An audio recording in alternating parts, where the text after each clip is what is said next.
The swift parrot is now listed by the United Nations as critically endangered. The fastest parrot on Earth, this brilliant little bird crossed Bass Strait from mainland Australia to Tasmania in 3 hours. But believe it or not, the Tasmanian and federal governments are logging the swift parrot's nesting forests in Tasmania.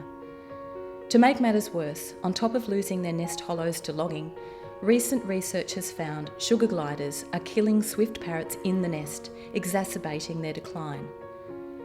Bruny Island, one special nesting place, has no sugar gliders, and forests still threatened by logging have only an interim reprieve. An internationally renowned haven for birds, Bruny Island has a remarkable future if all its unprotected forests are added to the Bruny Island National Park instead of lost to logging.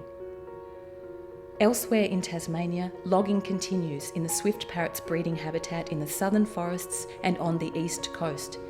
Stop this logging to give this amazing Australian parrot the right to survive.